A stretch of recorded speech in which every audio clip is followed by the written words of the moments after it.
보다 종목 콕톡. 안녕하세요. 손유빈입니다. 네, 안녕하세요. 박수진입니다. 네, 실적에 민감해진 시장의 모습입니다. 미국 시장은 메타의 실적에 힘입어 강하게 상승을 했지만 마감 후에 아마존이 시장의 기대치에 미치지 못하는 실적을 발표하면서 10% 급락했습니다.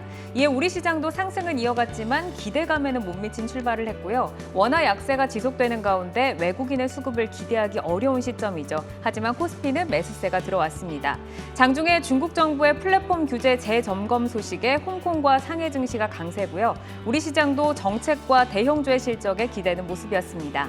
네, 오늘 외국인과 기관 순매수 1위 종목 바로 삼성전자였습니다. 메이저 수급에 힘입어 엿새 만에 반등에 성공했는데요. 호실적을 발표한 삼성 SDI, LG화학 등 대형주들의 흐름도 좋았습니다. 반면 대기업의 중고차 판매가 1년 유예됐다는 소식에 관련주인 현대차그룹의 1호 사내벤처인 오토에는 급락을 면치 못했습니다. 오늘 시장에서 외국인은 삼성전자 외에 삼성 SDI와 기아를, 기관은 SK하이닉스와 삼성 STS를 가장 많이 담았습니다. 네, 종목 콕톡. 오늘 여러분을 웃고 울게 만들었던 종목의 뒷이야기는 어떤 것들이 숨겨져 있을지 지금부터 전문가와 함께 이야기 나눠보시죠.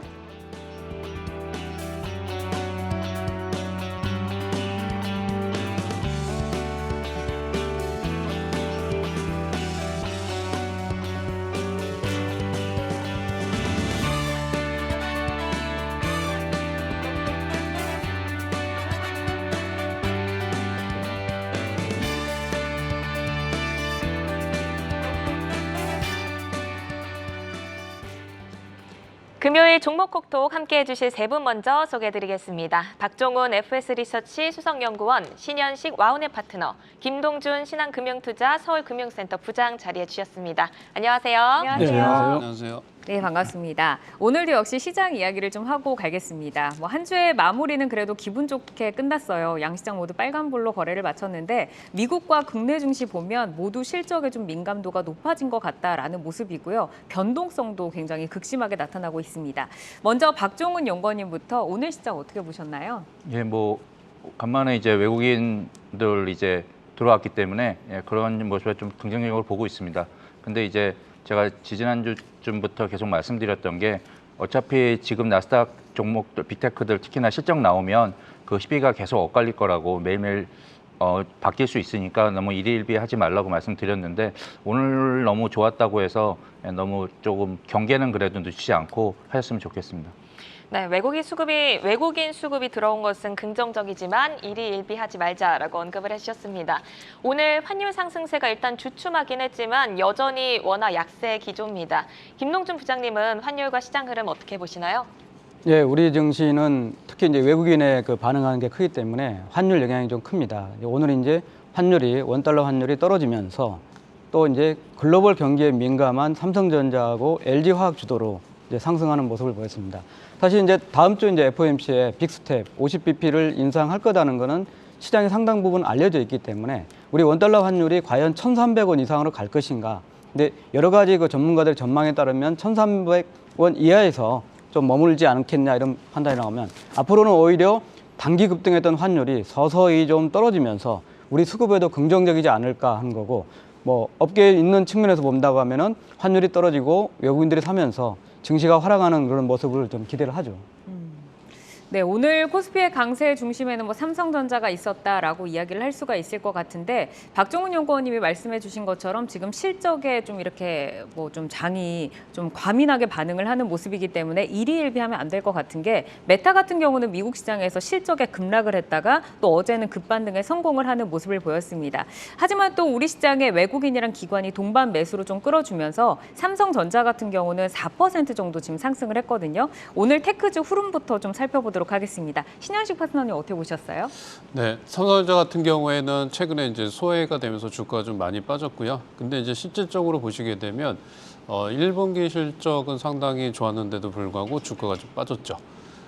향후에 이제 5월 8일 날 좀 이슈가 좀 있긴 합니다. 그래서 그거 한번 자세하게 좀 말씀드리긴 그렇고 그런 부분 이슈가 좀 하나 있을 것 같고요. 그다음에 앞으로 2분기 실적에 대한 부분을 좀 보셔야 되는데 2분기 실적도 상당히 좀 양호할 것으로 좀 보여집니다. 보통 이제 1분기가 반도체 이제 비수기이긴 하지만 2분기엔 상당히 좋아질 것 같고 그다음에 최근에 현대차라든가 이런 주가들이 좀 많이 올라왔죠. 실적이 좋았던 거, 그다음에 환율 상승에 대한 수혜. 최근에 이제 환율이 상승하면서 삼성전자, LG 이런 것들은 수혜를 좀 못 받았는데 이런 것들도 수혜를 받을 가능성이 상당히 높다라고 좀 말씀드리고요. 그다음에 이제 하반기 들어서는 삼성전자의 폴더블 폰을 새로 발표를 할 건데 작년에 이제 폴더블 폰 시장이 한 800만 대에서 840만 대 정도 됐고요. 연평균 134% 정도 상승하는 흐름이 나왔는데 2024년까지 애플이 폴더블 폰을 2024년까지는 출시하기 힘들기 때문에 향후에 이제 폴더블 폰에 대한 기대감이 상당히 크다라고 좀 보여집니다. 네, 이제 애플의 폴더블 출시 전까지 또 삼성전자의 흐름 좀 더 좋을 것 같다라고 말씀을 해주셨습니다. 자, 그러면 박정훈 연구원님은 오늘 시장에서 어떤 업종들 조금 종목들 특이하게 보셨어요? 예, 일단은 뭐 보신 대로 이제 반도체하고 2차 전지가 가장 컸습니다. 삼성전자 하이닉스가 좋았고 SDI도 좋았고요. 예, 그거에 따라서 이제 밸류체인들, 반도체 그다음에 2차 전지 관련된 밸류체인들의 주가가 좋았습니다. 근데 이제 다만 그 LG에너지솔루션보다는 삼성 쪽 SDI 쪽의 밸류체인들이 더 좋았고요. 에코프로 BMI 쪽이 주가가 좋았죠, 오히려. 그 이유는 아무래도 2차 전지 자체도 있지만 사실은 이제 수급적인 측면이 좀 이유가 있었기 때문에 그렇게 나타난 것 같습니다. 네, 그렇다면 향후 전략을 어떻게 가져가야 될까요? 일단 그 아까 제가 이제 일일비 하지 말라고 말씀은 드렸지만 이 지금 우리나라만 시장만 상황을 놓고 보면 지금 제가 볼 때는 이미 이제 코스닥보다는 이제 코스피로 좀 넘어간 것 같습니다. 그 이유는 외국인 수급을 기대할 수 있는 이벤트가 일단은 있다고 보는데요. 첫 번째가 이제 다음 주에 이제 말씀하신 대로 FOMC 회의에서 50bp를 올리면 일단 거기에 대한 악재는 좀 반영을 단기로는 한 것 같고요. 그래서 그 악재가 끝나면 이제 다시 오를 수 있다는 기대감, 다시 외국인들이 들어올 수 있는 기대감이 있고요. 두 번째는 이제 그 다음 주가 바로 새 정부 출범입니다. 그러면 이제 그 새 정부가 출범을 하고 그 다음에 이제 그 다음 주가 되면 이제 바이든 방한이 일정이 있어서 미국하고 이제 지금 잘 지내야 되는 부분들이 있기 때문에 거기에 대한 투자 얘기들이 이제 나올 수 있습니다. 그래서 그런 이벤트를 생각하면 외국인들 이제 그걸 알기 때문에 그 이벤트에 맞춰서 수급이 조금 더 외국인 수급이 들어올 수 있지 않을까. 그렇게 되면 아무래도 액티브보다는 패시브가 상황이 더 대부분 외국인들이 이제 요즘은 패시브 자금이기 때문에 대형주들이 더 유리하죠. 특히나 이제 아까 말씀드린 삼성 쪽 이제 왜냐하면 미국이 지금 필요한 게 반도체하고 2차 전지가 가장 크기 때문에 거기에 이제 이미 거의 계획으로는 이제 미국 공장을 짓기로 한 삼성 쪽의 이슈가 더 될 것 같아서 그래서 이제 그런 점을 조금 주목해서 보시면 좋을 것 같습니다. 네, 그래서 우리나라가 뭐 지금 신정부 출범이라던가 바이든 방한이라던가 뭐 이런 것들에 대해서 이벤트가 있기 때문에 자금 유입이 기대된다라고 말씀해 주셨고 다음 주 전략을 좀 더 간단하게 듣고 갈게요. 부장님 먼저 말씀해 주시겠어요? 예, 우선은 이제 FOMC가 이제 가장 큰 영향을 미칠 거고 그 환율도 또 동반해서 이제 어떤 움직임을 가질 것인가 하는 건데 제가 볼 때는 이제 기술적으로는 오늘 기관과 외국인들이 동반 매수를 하면서 좀 분위기는 좀 바텀업을 했다 이런 판단이 되겠고 여전히 미국의 빅테크에 대한 영향이 좀 큰 상황입니다. 뭐 이런 거 주시를 해야겠지만은 삼성전자가 비싸서 빠진 것 또 뭐 주가가 못 가는 그런 못난이가 아니고 실제적으로 한국이라는 우리나라에 있는 상황이기 때문에 그런 부분이고 환율 좀 주시를 하면서 환율이 꾸준히 좀 하락하는 분위기라면 충분히 삼성전자, LG화학이 주도주로 좀 되지 않을까 이런 판단입니다. 네, 그럼 마지막으로 신현수 파트너님의 다음 주 전략 간략하게 듣고 갈게요. 네, 다음 주에는 뭐 이번 주와 마찬가지로 우량주 위주, 최근에 이제 인플레이션 수혜주라든가 에그플레이션 관련주, 테마주 위주의 주가 상승이 이루어졌는데 현대차라든가 삼성전자, LG 뭐 이런 것들이 우량주로서의 순환매가 좀 나타나고 있다라고 좀 보여지고요. 수급적인 거는 이제 지금 외국인들이 대량으로 매수를 안 하고 있기 때문에 좀 여러분들이 걱정하시는데 외국인들은 환율이 제가 볼 때는 1220원 이하로 내려와야 적극적으로 좀 매수하지 않을까라고 좀 보여지면서 주식은 매수 의견을 좀 말씀드리겠습니다. 네, 뭐 외국내 매수세가 들어오기는 했지만 시장에서 전반적으로 지금 60원대 환율을 형성을 하고 있기 때문에 20원 이하에서 좀 더 적극적으로 들어올 것 같다라고 전략을 세워주셨고 자 그럼 저희가 이제 삼성전자로 종목 얘기 점프를 해보도록 하겠습니다. 오늘 4% 정도 올라주면서 저점에서 잡은 분들만 사실 개조하는 빨간불이겠지만 그래도 기분 좋은 그 느낌이었어요. 오랜만에 정말 빨간불이 들어와 줬는데 또 외국계가 매수가 유입이 됐습니다. 그래서 지금 깜짝 이렇게 반등을 보여주는 걸까? 아니면 이제 반등을 시작한다라는 그 신호탄일까? 이게 좀 궁금한데요. 반등의 의미부터 좀 짚고 갈까요? 부장님 어떻게 보셨나요? 예, 오늘 삼성전자의 반등은 기술적 반등이라고 봅니다. 사실은 이제 52주 최고가 대비 오늘 반등을 해줌으로써 20% 정도 이제 하락률을 멈춰주었기 때문에 좀 이제 추세적으로 아주 죽은 주식은 아니다 이런 판단이 드는 거고, 또 삼성전자 개별적으로 보면 연초에 공매도가 약 150만 주 정도였습니다. 4월 중순에 400만 주였습니다. 아마 어제부로 추산컨대 거의 한 800만 주 정도 되는 상황이고, 어제 하루에만 160만 정도 공매도가 나온 상황이었습니다. 그러니까 오늘은 외국인들이 빅테크 올랐다, 그리고 숏 커버링 좀 해야겠다 해서 외국인의 성격은 이제 숏 커버링 쪽으로 많이 해석이 좀 되는 부분이고, 이런 부분이 이제 삼성전자가 지금 딜레마는 그겁니다. 전 세계에서 삼성전자가 1등인 건 딱 하나뿐이죠. 이제 휴대폰도 놓쳤고 오직 이제 그 메모리 쪽인데, 비메모리 쪽에 어떤 스탠스를 가져갈 것인가. 뭐 자연스럽게 비메모리 쪽은 미국 투자하고도 연계되는 부분이고, 또 작년 기준 삼성전자가 반도체에서 비메모리가 차지하는 게 20%지만 영업이익은 5% 정도밖에 안 되는 상황입니다. 그래서 삼성전자의 앞으로 키는 뭐 스마트폰도 중요하고 하겠지만은 결국 비메모리 반도체에 대한 투자, 그리고 얼마나 또 파운드리 쪽에서 TSMC를 빨리 쫓아가느냐, 이런 모습이 그려진다면 주가는 충분히 이제 바텀업 하는 시기가 아닌가 이런 판단입니다. 네, 공매도 규모를 늘렸던 외국인들이 숏 커버링에 나선 것이다. 오늘 외국인 수급에 대해서 설명을 해주셨고, 기술적 반등이다. 추세가 완전히 죽지는 않았다라고 언급을 해주셨습니다. 어제 삼성전자가 1분기 실적을 확정 발표했는데요. 글로벌 반도체 강자죠. 인텔을 제치고 매출 1위를 기록했습니다. 최근 글로벌 반도체 시장의 경쟁이 아주 치열한데, 인텔의 성장세 둔화와 TSMC의 부상이 시사하는 그 메시지에 주목해 봐야 될 것 같아요. 국내 반도체 시장의 그림이 어떻게 그려질지 신현식 파트너님께 여쭤볼게요. 네, 일단은 경쟁은 좀 심화가 되고 있긴 한데, 저는 이제 삼성전자가 최근에 주가가 이제 지속적으로 빠져서 저게 조금 약간 이해가 좀 안 갔습니다. 왜 그러냐면 1분기 실적도 좋고 2분기에도 상당히 좋아질 것 같은데 왜 이렇게 좀 빠질까? 글로벌 경기 둔화 우려감, 그 다음에 이제 중국의 그 물류, 코로나 폐쇄 뭐 이런 것들 때문에 주가 좀 빠졌는데, 향후에는 저는 상당히 좋다라고 좀 보여져요.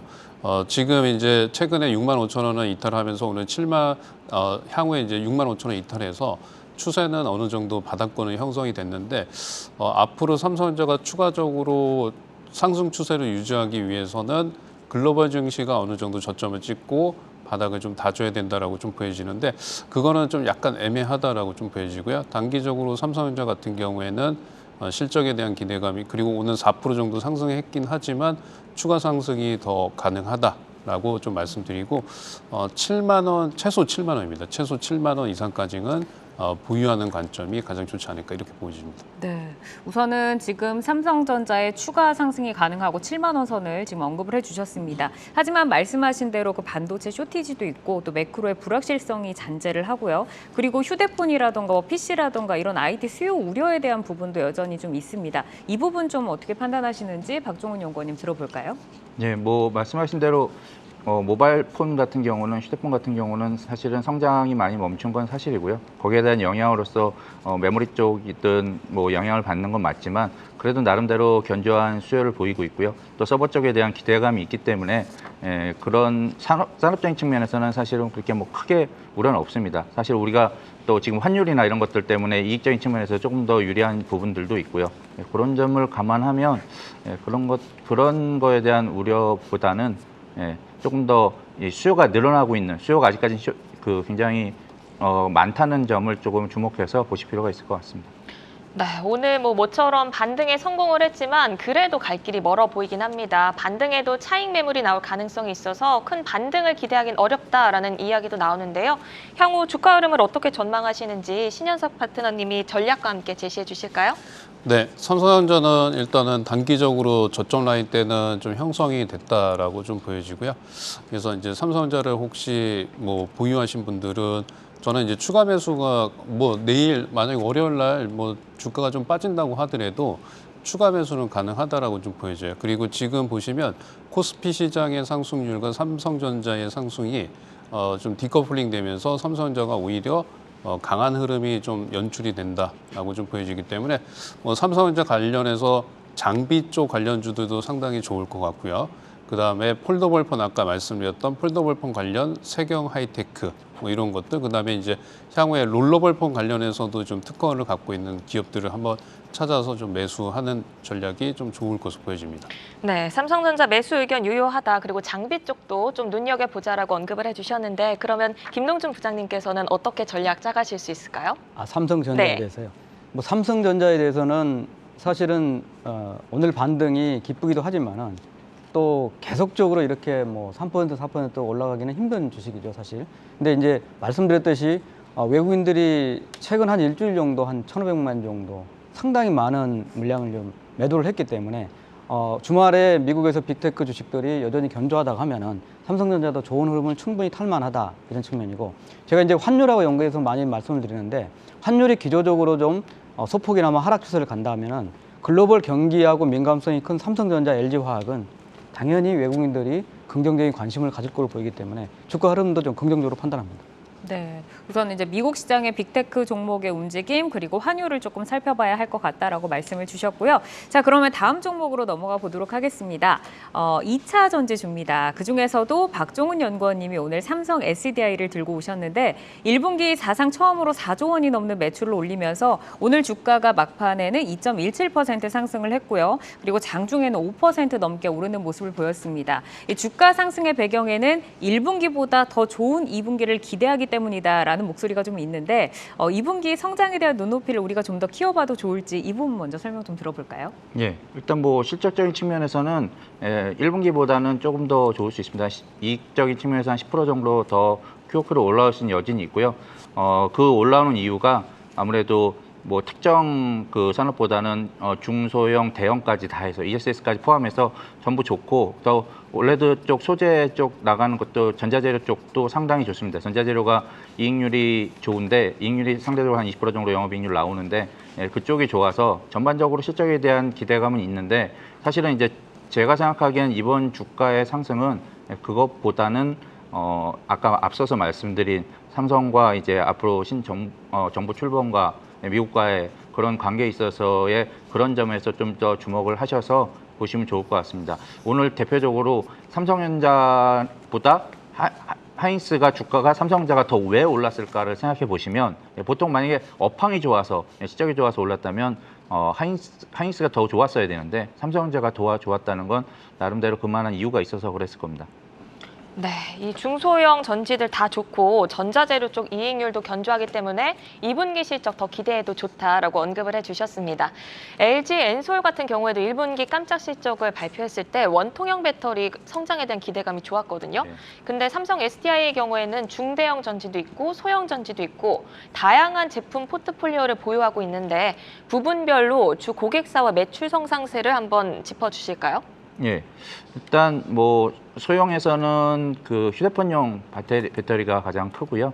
예, 그쪽에서는 아시다시피 뭐 삼성전자도 있고, 예, 그래서 주요 고객이 있고 이제 흐름상으로 스케줄상으로 봤을 때 폴더블 폰이 2분기부터 출시될 수도 있는 여지가 있어서 거기에 대한 기대감도 있습니다. 그 다음에 중형에서는 그 뭐 노트북이나 이런 것도 있지만 중대형에 가서는 이제 EV 쪽도 있고요. 무엇보다 이제 삼성 SDI가 다른 그 LG 에너지 솔루션이나 이런 보다 강한 쪽이 ESS 쪽입니다. 이제 에너지 저장 장치 쪽인데 이쪽에서도 생각보다 지금 실적들이 잘 나오고 있고 여기에 플러스해서 미국의 이제 미국에서 지금 그 다음 전력 시스템에서 이제 ESS를 많이 쓰겠다는 얘기가 나왔기 때문에 만약에 미국 진출을 한다면 거기에 대한 또 수혜도 있을 수 있습니다. 그래서 이제 이런 사업 구조를 갖고 있고 여기에 플러스해서 전자재료 쪽도 상당히 그 많이 좋으니까 특히나 이제 올레드 쪽 디스플레이 쪽에서 상당히 성장성 있는 부분에 있어서 대응을 잘하고 있어서 그런 점을 좀 주목해서 보시면 좋을 것 같습니다. 네, 마지막에 이제 전자재료 부분을 짚어주셨는데 여기에서 이제 제가 편광필름 관련해서 좀 질문을 네. 드리고 싶거든요. 이제 수익성 높은 편광필름 매출이 좀 확대돼서 이 부분이 좀 돋보이는데 네. 사실 그동안은 수요 약세 우려가 좀 있었잖아요. 네. 근데 이렇게 이제 매출 확대된 배경이 어디에 있는지도 궁금하고 앞으로도 이 편광필름의 안정적인 매출 좀 기대를 해볼 수가 있나요? 예, 뭐 그 편광필름이 어쨌든 TV에서 이제 조금 보조적으로 들어갈 수 있는 부분이긴 하지만 그래서 사실은 LCTV에서 쓰일 때도 이제 성숙된 산업이라고 생각을 했는데 거기에 이제 다시 이제 기술적으로 조금 더 업그레이드를 하면서 좋아지는 부분이 있어서 물론 이제 막 큰 폭의 성장이나 이런 것들을 기대하기는 쉽진 않지만 그래도 안정적인 성장은 이루어질 수 있을 것 같습니다. 네, LCD TV 수요 감소에도 불구하고 기술적인 부분이 많이 나아졌기 때문에 수익성이 함께 증가했다 이렇게 보시면 될 것 같습니다. 저는 박종훈 연구원님이 이렇게 큰 대형주를 가져오신 게 또 처음인 것 같아요. 저희 종목 콕톡에서 증권가에서 목표가 최대 110만 원까지 제시하는 곳이 있더라고요. 향후 성장성을 감안할 때 110만 원 충분히 가능한 가격대라고 보시는지 의견이 궁금해요. 일단 110만 원 정도면 올해 실적 기준으로 해서는 PR로 이제 50배가 넘어가고요.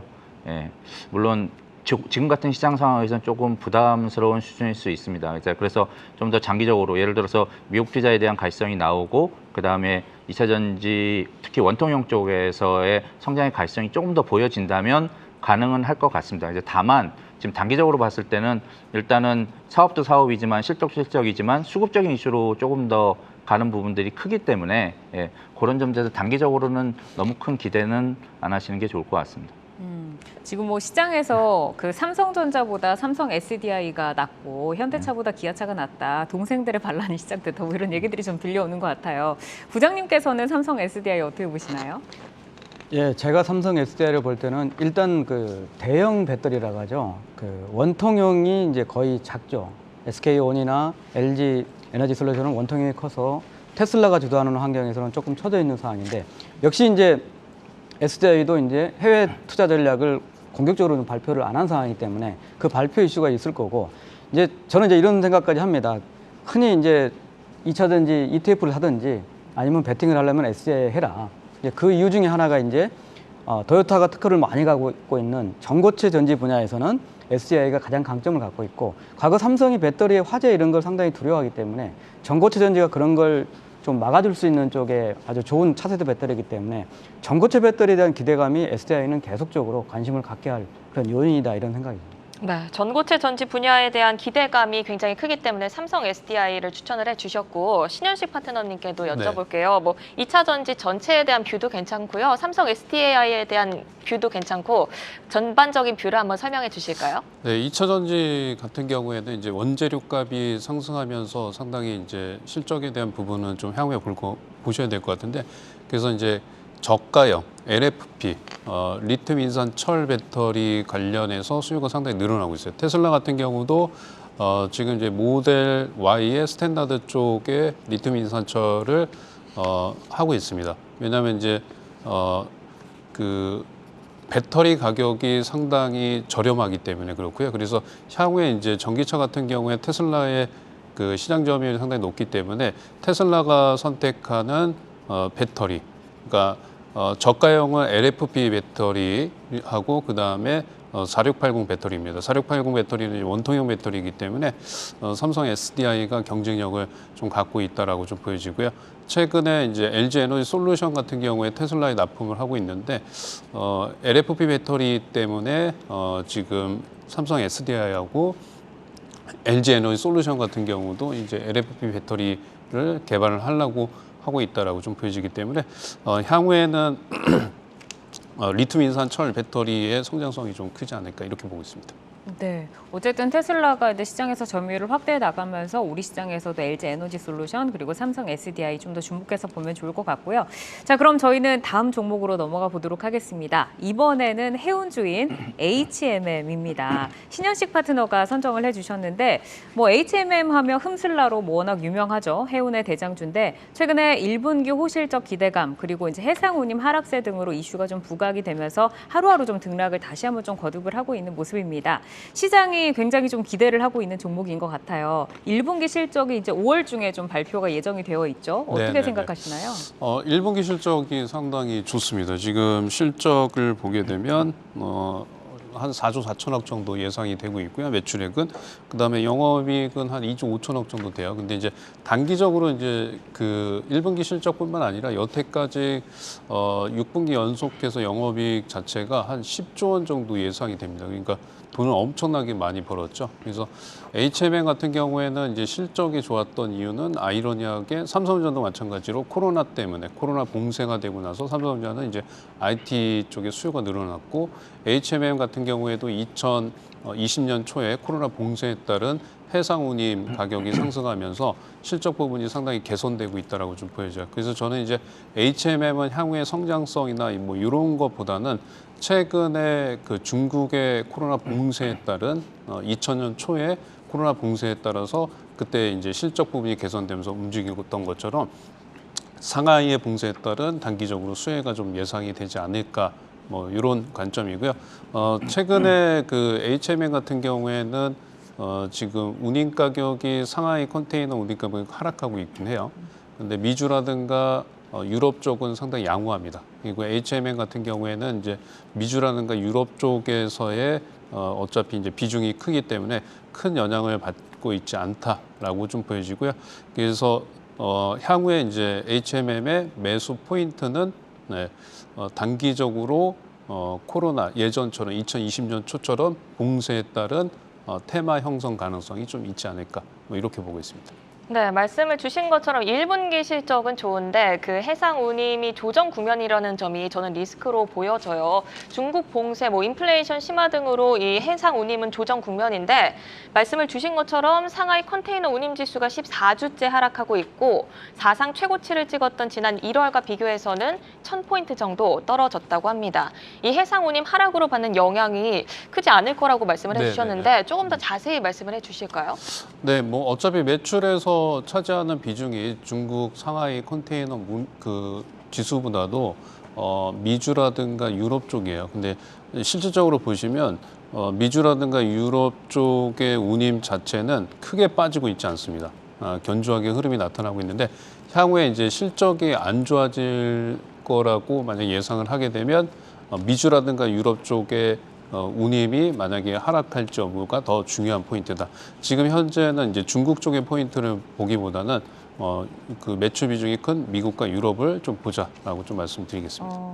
그러면은 HMM 같은 경우에는 지금 뭐 상해 운임 지수가 빠지더라도 미주 유럽이 좀 더 주력이다라고 말씀하셨는데 저희가 이제 주목을 해야 되는 게 미주 유럽 노선의 운임의 추세. 그리고 네네. 앞으로 상승을 할 것인지 그리고 매출은 지금 얼마나 차지하고 있는지 좀 궁금한데요. 이 부분 설명 가능할까요? 매출은 지금 이제 미주나 유럽 쪽은 합쳐서 한 40에서 한 50% 정도 됩니다. 그러니까 그 중국보다는 이제 미주 쪽이 상당히 더 중요하다라고 좀 보여지고요.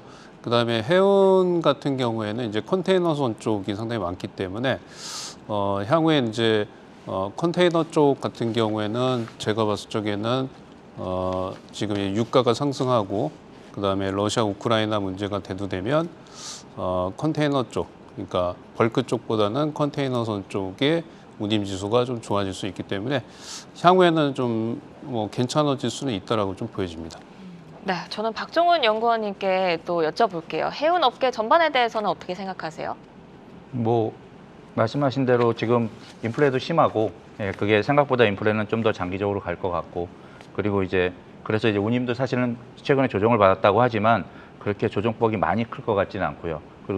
그리고 지금 이슈에서 보시면은 지금 중국이 폐쇄된 것 자체가 셧다운된 것 자체가 그만큼 이제 중국이 그래도 아직까지는 세계 공장을 역할을 하고 있기 때문에 그래서 이제 더 그런 것들이 지금은 좀 안 좋아 보이지만 우리가 이제 리오프닝 주들 보실 때 항공에서도 보셨지만 그렇게 셧다운 돼 있는 상황에서는 비행기가 많이 못 다니니까 비행기 타는 사람이 없었지만 그게 만약에 딱 풀리는 순간 비행값이 요즘 보시면 상당히 높잖아요. 그것처럼 운임도 역시 이제 중국이 어느 정도 셧다운이 풀리는 때가 됐을 때 실제로 이제 그때부터 본격적으로 해야 되다 보니까 다시 이제 버틀렉이 걸리겠죠. 그러면 그때 다시 운임 움직일 수 있을 것 같습니다. 그래서 그 해운주들도 투자를 하실 때 그런 점들을 감안해서 그 업황이 그렇게 변하는 것들을 감안하셔서 보시는 게 좋을 것 같습니다.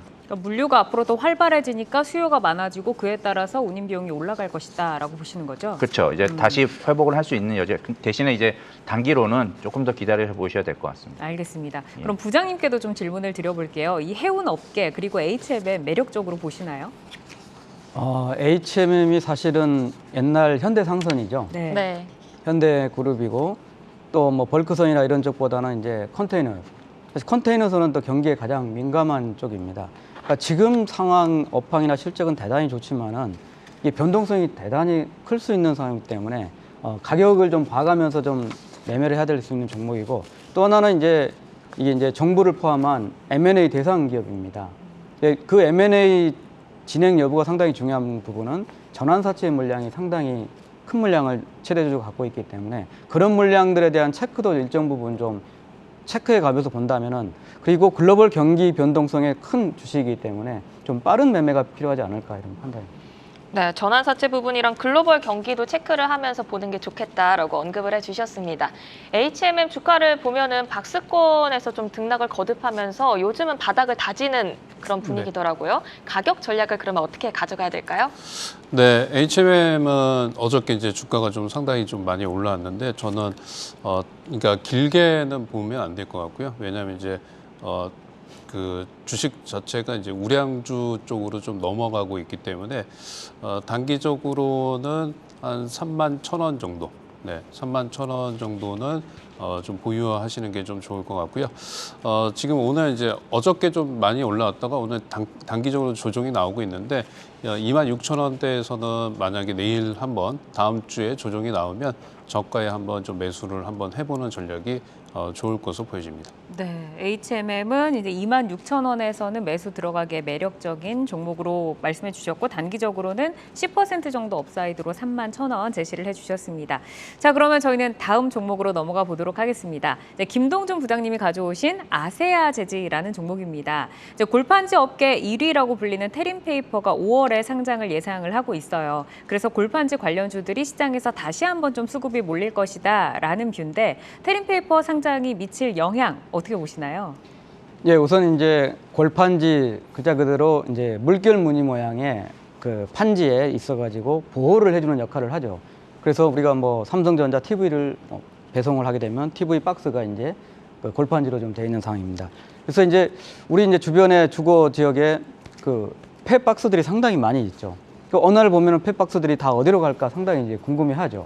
결국은 이제 제지주가 이제 ESG의 환경 친화적인 그 산업이다 분류가 되는 이유가 이 폐지를 가지고 거기에 이제 원료를 쓰고 있는 측면이고 또 하나는 그 폐지에서 나오는 또 찌꺼기 등을 활용해 가지고 그 환경 폐기물 처리 사업까지 하고 있는 상황입니다. 그래서 제지주가 이런 관심이 좀 크다는 측면이고 여태까지 이제 아세아 제지는 업계 1등이었습니다. 상장에서 1등이었습니다. 그렇지만은 예상 PER 또 지나간 PER이 뭐 4배 정도로 절대 저평가 영역을 벗어나지 못하고 있었습니다. 뭐 여러 가지 있겠지만 유동성도 있었지만, 근데 이런 부분을 이제 테림페이퍼가 이제 상장 절차를 밟게 됩니다.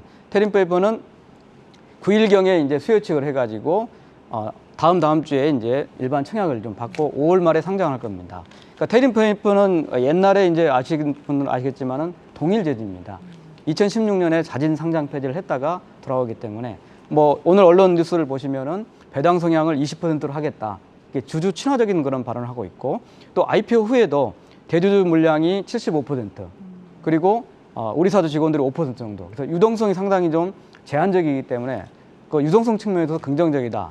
또 하나의 측면은 공모가 최저 밴드로 19,000원 정도를 제시하고 있는데 공모가 기준으로 본다고 하면 시가총액이 6,200억에서 7,200억 정도가 좀 되는 영역이 나옵니다. 근데 2021년 실적으로 간다면은 아세아 제지하고 거의 비슷하고 오히려 이제 지배순이익 측면에서 본다면 아세아 제지가 더 높습니다. 왜냐하면 지분율을 자회사들 다 100%를 갖고 있기 때문에. 그래서 이제 5월 달에 테림페이퍼가 이제 상장을 하면은 업계 1등은 테림페이퍼한테 내주지만은 청약 과정이나 상장 과정에서 본다면 아세아 제지가 되게 싸다. 이런 측면들이 느껴질 거고 또 아세아 제지는 3개의 M&A가 지금 이제 업계 전체적으로 3개의 M&A가 진행 중입니다. 영풍 페이퍼, 그다음에 전주 페이퍼 이런 3개의 M&A가 진행되기 때문에 자연스럽게 제지 업종에 대한 적정한 기업 가치가 얼마지 이런 판단들을 한다고 하면은 극도로 저평가된 아세아 제지가 5월 달에는 재평가를 받는 그런 시점이 아닌가 이런 판단이죠. 네, 4천억 원 규모의 아세아 제지를 제치고 테림페이퍼가 제지 대장주로 이렇게 올라서게 되는데요. IPO 과정에서 저평가 매력이 부각되면서 같이 갈 수 있다 이렇게 설명을 해주셨습니다.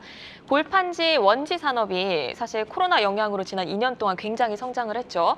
말씀을 주신 것처럼 ESG로 이 플라스틱 대체 수요도 높아지면서 금판지다라는 소리도 있더라고요.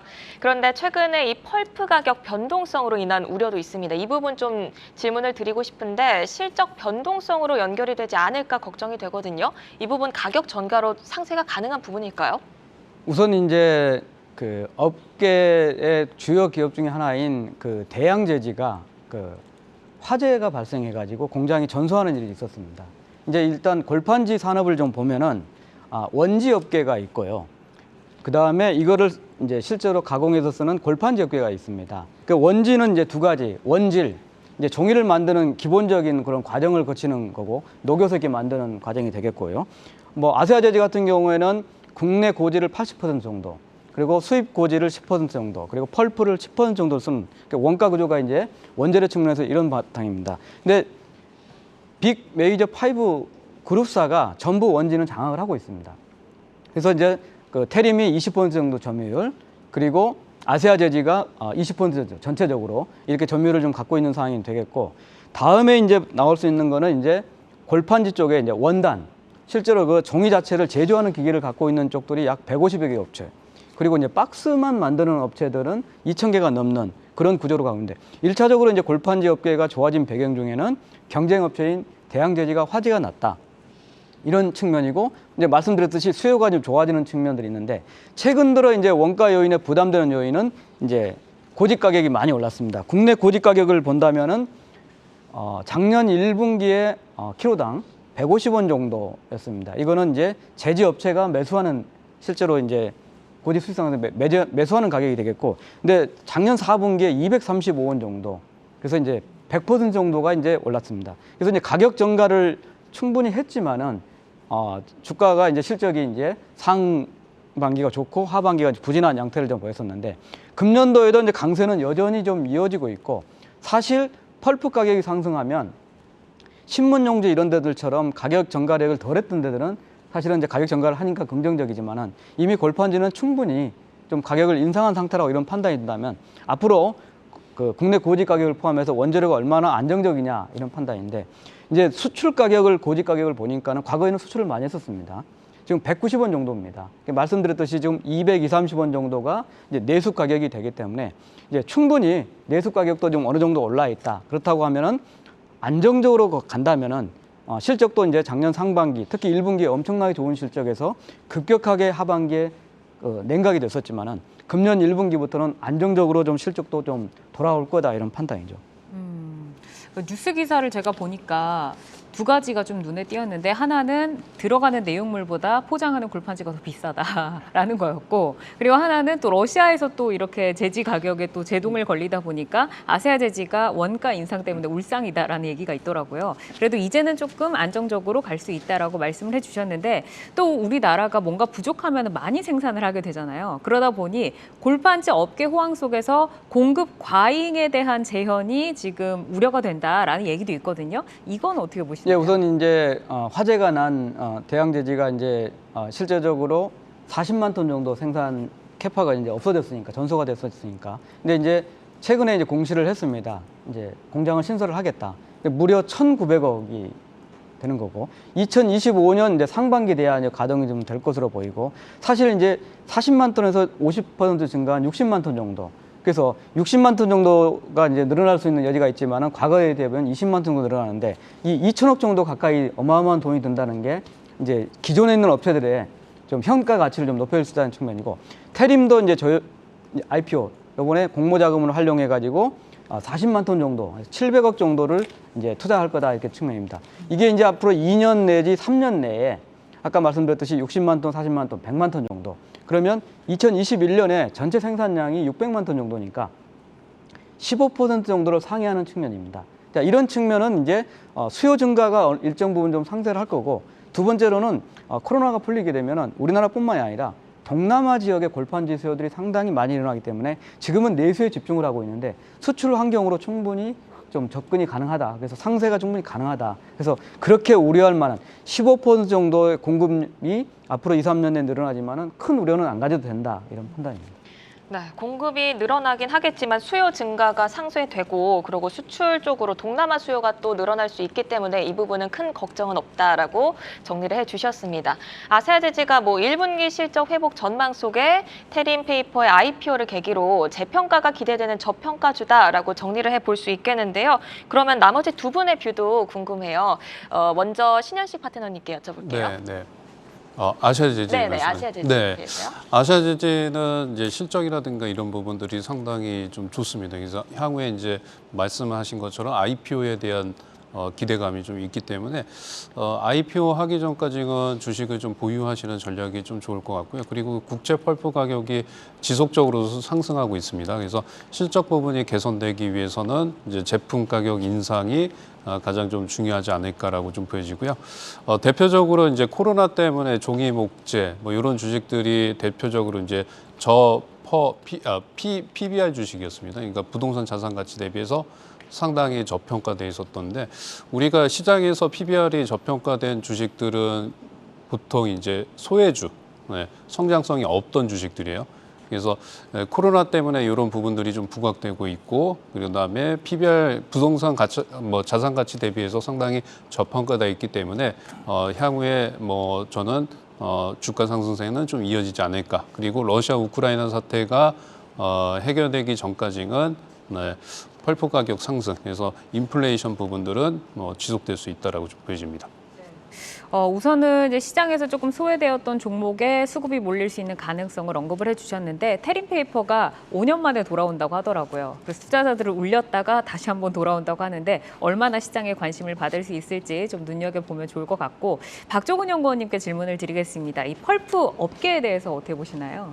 예, 저는 오히려 이제 재질을 말씀하셨는데 아까 앞서 말씀하셨다시피 이제 펄프 가격이나 이런 것들 때문에 조금 우려가 된다는 얘기도 하셨는데 사실은 저는 그런 점에서 제지 업체들이 왜 이렇게 인플레이션이 심해지고 아직 실적도 좋을 거 뻔하고 그럼에도 불구하고 왜 주가가 많이 못 갔을까라는 걸 좀 고민을 해야 될 것 같습니다.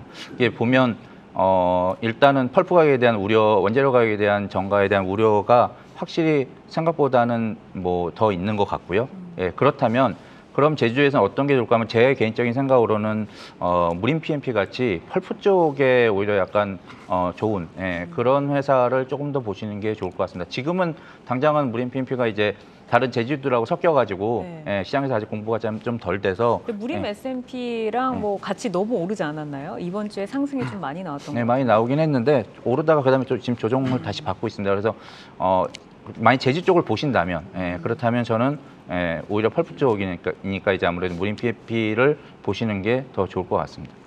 네, 박정훈 연구원님 말씀을 듣다 보니까 갑자기 생각이 들었는데 페이퍼 코리아는 무림 페이퍼가 그 시세를 한번 받았잖아요. 근데 아세아제지는 왜 시세를 못 받았는지 궁금한데 이 부분 좀 설명 가능하실까요? 아까 말씀드렸듯이 이제 그 무림 같은 경우 이런 이제 인쇄용지라고 하죠. 그동안 가격 전가력이 적었었죠. 그리고 그쪽은 이제 국제 펄프 가격, 펄프를 가지고 이제 순수하게 이제 원재료를 쓰고 있기 때문에 펄프 가격에 연동하는 시스템이기 때문에 이제 가격의 전가력이 좀 더 있을 거다 하는 측면이고 사실 이제 여기서도 이제 아세아제지 같은 경우도 펄프를 10% 정도 쓰고 있기 때문에 그거를 반영해서 이제 올려야 되는데 지난 3차례 이제 큰 인상이 있었기 때문에 추가적으로 인상을 하기에는 여러 가지 시기적으로나 이런 부분이 안 돼 있다는 부분입니다. 다만 이제 말씀드렸듯이 이제 국내 고지 가격이 작년 1분기 대비 연말에 100% 정도 상승한 상태에서 어느 정도 안정감을 가진다면 그 실적이 다시 1분기부터 돌아올 것이다 하는 측면이죠. 네, 저 알겠습니다. 하나 좀 질문이 있는데 그 아세아제지가 그 수급이 별로 없었잖아요. 근데 시장에서 좀 떠오르는 또 키워드를 보니까 세종시 부동산에 대한 수혜가 있다라는 얘기가 있던데 자산 가치가 혹시 큰가요? 제지라는 게 공장이 아시지만 엄청나게 분 사이트가 필요합니다. 그래서 제지업에 새로 좀 들어오기는 대단히 어려운 사항들이고 말씀드렸듯이 아세아제지가 지금 원지만 120만 톤 정도 생산 그 캐파를 갖고 있는데 대양제지가 지금 60만 톤을 만드는데 그 2천억 정도가 들어가는 산업이기 때문에 장치 산업이고 그래서인데 근데 뭐 그런 부분이 있긴 하지만은 그 땅을 뭐 비즈니스를 안 하는 사업을 안 하는 이상은 하는 이상은 그냥 테마로 뭐 큰, 떠오른 예. 거다. 네. 네, 알겠습니다. 그러면 마지막으로 가격 전략을 한번 여쭤보겠습니다. 지난 3월 최저점을 찍은 후에 42,000원에서 44,000원대에서 등락을 거듭하고 있는데요. 태림 IPO를 계기로 본격 반등에 좀 나설 수 있을까요? 예, 우선 이제 실적은 사실은 대단히 우려스러운 상황이었죠. 연결 기준 영업이익이 작년 1분기에 369억, 370억을 했었고 2분기에 293억이었습니다. 근데 무려 3분기, 4분기에는 137억, 141억. 그래서 뭐 반토막 내지는 뭐 3분의 1 정도 수준까지 이제 급냉을 해서 금년 1분기 실적이 대단히 우려되는 상황이었습니다. 근데 우리가 이제 실적을 볼 때 분기 실적을 발표하니까 YOY로 많이 보죠. 전년 동기 대비. 하지만 전년 동기 대비에 370억을 금년 1분기에는 기록하기는 어렵죠. 왜? 지난 하반기 평균이 분기 평균이 130억대였으니까. 자, 그럼에도 불구하고 더블 정도는 가능하다. 그러니까 QOQ. 작년 3분기, 4분기에 이루겠던 평균 140억대 더블 정도. 그러면 280억 이상 정도는 금년 1분기에 가능하다. 이렇게 볼 수 있겠고. 전체적으로 본다면 2021년에 영업이익이 939억에 지배순이익이 910억 원이었습니다. 금년도에는 외형이 1조 원을 넘어가고 영업이익도 당연히 1,000억 정도를 넘어갈 상황입니다. 그렇다면 이제 전년도에는 1분기부터 하반기 급격하게 꺾였던 상황이 금년에는 매분기 영업이익이 250억 이상 정도로 안정적으로 오히려 상반기보다 하반기가 나아지는 흐름이 될 것이다. 이런 판단을 갖고 있습니다. 주가 측면에서 본다면은 작년 1분기 효과가 있을 때 6만 1,000원 정도까지 급등을 했다가 이제 4만 원대까지 하락한 상황에서 이제 4만 원 중반 정도입니다. 말씀드렸듯이 이제 태림이 뭐 아까 신선한 면도 좀 있고 또 20%의 배당 성향 정책이라든지 여러 가지 정책들을 하고 있지만은 태림이 공모가 기준으로 6천억에서 7천억 정도 평가를 받고 시가로 기준으로 해서 충분히 그 가격 이상이 형성이 된다면 지금 아세아가 지금 4천억대입니다. 4천억에서 6천억짜리가 안 돼야 될 이유가 사실은 별로 없는 거죠. 펀더멘탈 측면에서. 그래서 뭐 거래 유동성이 좀 떨어진다 이런 측면이고 또 배당 성향 이런 걸 꾸준히 주주경영을 하겠지만은 이제는 골판지 업종도 새로운 업체가 들어와서 전체적으로 보는 비유가 좀 바뀐다는 면은 좀 충분히 리레이팅이 가능하다. 이제 아쉬운 점은 과거에 교육이나 재지가 업종 담당자가 따로 있었습니다. 지금은 이제 특히 재지 쪽은 업종 담당이 좀 없어져 버린 상황이기 때문에 증권가 리포트들이 상당히 좀 부족한 상황인데 이런 부분도 오히려 태림의 상장이 좀 불러일으킬 거다. 그래서 전체적으로는 골판지를 좀 바꿀 거고 네. 시가총액이 지금 주가가 반토막 좀 난 상황이 충분히 다시 50% 상승 여력을 좀 갖고 있는 그런 흐름으로 봐도 되지 않을까 이런 판단입니다. 네, 업종의 온기를 좀 불러올 수 있을 것이다라고 말씀을 주셨고, 자 그러면 저희가 이제 오늘 금요일이니까 다음 주 어떻게 좀 전략을 짜가야 할지 좀 들어볼게요. 저는 영건님께 먼저 한번 들어볼까요? 예. 뭐 앞서 말씀드린 거에 답이 있다고 보고요. 일단은 오늘 삼성 그 외국인들이 샀던 종목 대형주 중에서 시총 상위 중에서 외국인들이 샀던 종목들은 다음 주는 조금 더 괜찮을 것 같습니다. 근데 이제 외국인들 오늘 매매 추이를 보시면 크게 사지도 않았지만 또 그렇다고 공매도도 조금 정리를 했습니다. 예, 그런 수급적인 측면에서 답이 있는 것 같고, 물론 다음 주에 그 FOMC 회의가 50bp 올린다는 것 자체가 이미 시장에 드러난 악재이긴 하지만 또 막상 시장에서는 단기로 다가오게 되면 거기에 대해 조심을 하는 경향이 있기 때문에 다음 주 시장도 역시 그렇게 조심스러운 모습이 나올 것 같고요. 그렇다면은 대신에 좀 압축해서 대형주 위주로 압축해서 매매를 하는 전략이 나올 것 같습니다. 네, 다음 주 시장이 조금 조심스러운 시장이 될 거다. 외국인들이 그중에서 샀던 종목은 그래도 다음 주에는 괜찮을 것 같으니까 눈여겨보자라고 말씀을 해주셨습니다. 그렇다면 신현식 파트너님이 다음 주 전략 한번 짜주실까요? 네.